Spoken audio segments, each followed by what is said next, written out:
पर हमें पूरा विश्वास है कि हम आपके लिए जरूर काम करेंगे, साथ मिलकर करेंगे, उन्नति करेंगे।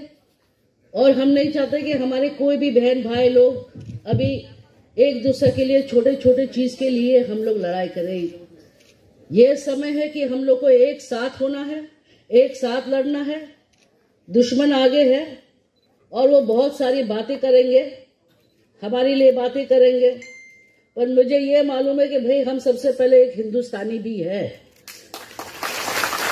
ये हमारा जगह है, हम यहाँ से हैं।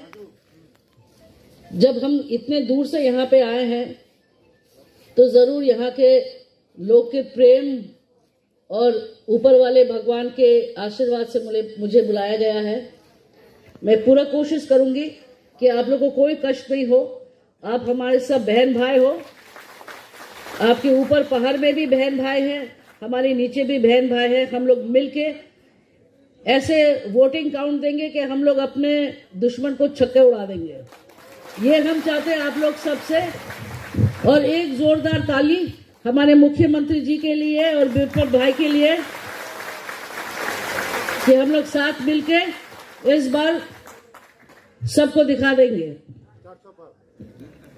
कितने बार? 400 बार बोल रहे हैं लोग। आपको क्या लगता है उससे ज्यादा आएगा? आप लोग ने खाना नहीं खाया, आवाज नहीं निकल रहा है। थोड़ा और जोर से बोलो भाई, इनको सुनने दो। जब आपके कैंडिडेट में अभी इतना जान है और हमारे लोग में जान नहीं होगा, ऐसा हो नहीं सकता। तो अभी हमारे ये कम शब्द में हम आपसे विदा लेते हैं। We have to work together for a better Tripura, for a more powerful Tripura, and we have to show the BJP at the central that yes, we will work and we will give you money to for the contribution for the country. I think that should be the attitude. We should not only ask, we should also learn how to give. We are a race, proud race, and we will always keep our heads high. Thank you so much. Thank you for calling me. Dhanyavad.